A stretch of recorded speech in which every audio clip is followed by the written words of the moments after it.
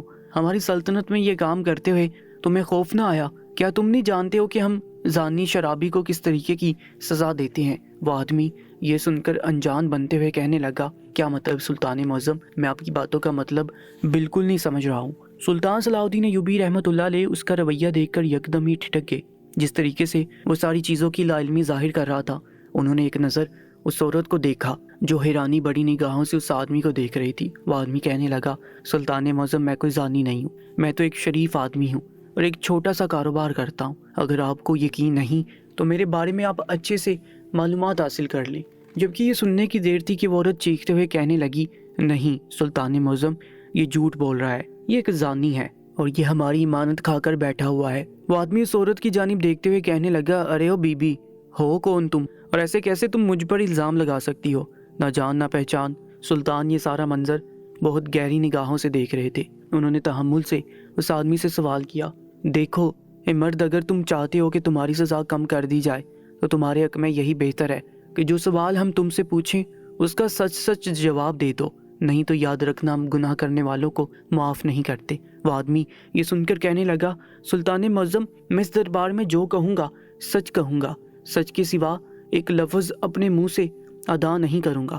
سلطان صلاح الدین ایوبی رحمۃ اللہ علیہ نے سر اس بات میں ہلایا اور سوال کرنے لگے، کیا تم نے اس سنار کو جو تمہارے گھر کے برابر میں رہتا ہے اس کے 5000 دینار نہیں کھائے ہیں؟ وہ یہ سن کر سر نفی میں ہلانے لگا، کہنے لگا، نہیں سلطان معظم، یہ مجھ پر الزام ہے، میں نے اس سنار کا 1 دینار بھی نہیں کھایا، وہ تو ایک غریب انسان ہے، آپ اس کے گھر کے حالات دیکھیں، اس کے پاس بھلا 5000 دینار کہاں سے آ سکتے ہیں؟ سلطان خاموش رہے۔ انہوں نے ایک اور سوال کیا، اے آدمی ہمیں یہ بتاؤ، جب سنار کی بیوی تم سے اپنی رقم مانگنے آئی تو تم نے اس کے ساتھ غلیظ باتیں کی اور اس کے ساتھ بدسلوکی کرنے کی کوشش کی، یہ بات سچ ہے؟ یہ بات سننے کے بعد بھی وہ آدمی سر نفی میں ہلاتے ہوئے کہنے لگا، نہیں سلطان معظم، میں اس خاتون کو تو پہلی بار دیکھ رہا ہوں، میرے گھر کے اندر کوئی بھی نہیں آیا ہے، آپ ہمارے محلے کے آس پاس کے لوگوں سے میرے بارے میں دریافت کر سکتے ہیں۔ سلطان صلاح الدین ایوبی رحمۃ اللہ علیہ اس آدمی کے اتنے دعوے سے بولنے پر خاموش ہو گئے۔ انہوں نے قاضی کو دیکھا، وہ بھی سلطان کو ہی دیکھ رہا تھا۔ سلطان قاضی صاحب کو دیکھتے ہوئے کہنے لگے، اور آپ کے پاس بھی کیا یہ عورت نہیں آئی تھی؟ وہ بھی فوراً سے سر نفی میں ہلانے لگے، کہنے لگے، یہی تو سلطان معظم میں آپ کو بتانا چاہتا ہوں کہ یہ عورت میرے پاس کوئی مسئلہ لے کر نہیں آئی، لیکن آپ اس قدر غصے میں آئے ہوئے ہیں کہ مجھ میں بولنے کی ہمت نہیں ہوئی، اسی لیے میں خاموش رہا۔ سلطان نے سر اس بات میں ہلایا اور چند سیکنڈ کچھ سوچ کر ان دونوں مردوں کو عدالت سے باعزت بری کر دیا۔ جبکہ اس فیصلے سے وہ عورت بالکل ہی مایوس ہوگی۔ محل میں موجود تمام لوگ ہی مایوس ہو کر سلطان کے چہرے کو دیکھ رہے تھے، کیونکہ جس انداز میں اس عورت نے سلطان کے سامنے اپنا مسئلہ رکھا تھا اس کے اندر ذرا برابر بھی جھوٹ نظر نہیں آ رہا تھا۔ ان لوگوں کو بھیج دینے کے بعد سلطان نے اس عورت کو دیکھا اور اس کو بھی جانے کے لیے بول دیا۔ وہ عورت سلطان کے آگے بہت روئی، گر گرائی، لیکن انہوں نے اس عورت کی ایک فریاد نہیں سنی اور اس کو دربار سے نکال دیا گیا۔ سب لوگ اس عورت کو ترہم بری نگاہوں سے دیکھ رہے تھے، لیکن سلطان صلاح الدین ایوبی رحمۃ اللہ علیہ اس عورت کو بہت گہری نگاہوں سے دیکھ رہے تھے۔ اس کے جانے کے بعد انہوں نے اپنے وزیر کو قریب بلایا اور اس کو حکم دیا کہ اس عورت کے گھر جاؤ اور خاموشی سے اس تک یہ پیغام پہنچا دو کہ ہم نے اس کو رات میں محل میں یاد فرمایا ہے۔ وزیر نے یہ بات سنی تو وہ سلطان کو حیرت سے دیکھنے لگے کہ وہ یہ کیا بول رہے ہیں، ان کی بات کا مقصد کیا ہے، لیکن ان کی آنکھوں میں خاموش پیغام پڑھ کر وہ پیچھے ہٹ گئے اور رات ہونے تک کا انتظار کرنے لگے۔ وہ عورت جب دربار سے باہر نکلی تو سیدھا اپنے گھر آ گئی، زاروں کی دار رونے لگی، اس کی فریاد کسی نے نہیں سنی۔ وہ بہت مایوس ہو گئی اور اللہ کے سامنے رو رو کر دعائیں مانگنے لگی کہ اس کو انصاف مل جائے، اس کی رقم اس کو واپس مل جائے اور ان بدبخت انسانوں کو جو اس کے ساتھ بدسلوکی کرنے کی کوشش کر رہے ہیں ان کو سزا مل جائے۔ رات ہوتے ہی سلطان کا وزیر اس عورت کے گھر کے سامنے بیس بدل کر کھڑا ہوا تھا۔ انہوں نے دروازے پر دستک دی تو وہ عورت خود کو اچھے سے ڈانپ کر باہر آئی۔ انہوں نے جب باہر ایک فقیر کو دروازے پر دیکھا تو وہ انہیں ٹالنا چاہتی تھی، لیکن وہ کچھ کہتی اس سے پہلے ہی وزیر فوراً کہنے لگا، میں کوئی فقیر نہیں ہوں، میں سلطان صلاح الدین ایوبی کا خاص وزیر ہوں۔ انہوں نے مجھے آپ تک یہ پیغام پہنچانے کے لیے کہا ہے کہ رات ہوتے ہی آپ خاموشی سے محل آ جانا، آپ کا مسئلہ وہاں حل ہو جائے گا۔ وہ عورت یہ بات سن کر کہنے لگی، خیر تو ہے، وہ مجھے رات کو طلب کیوں کر رہے ہیں؟ وزیر کہنے لگا،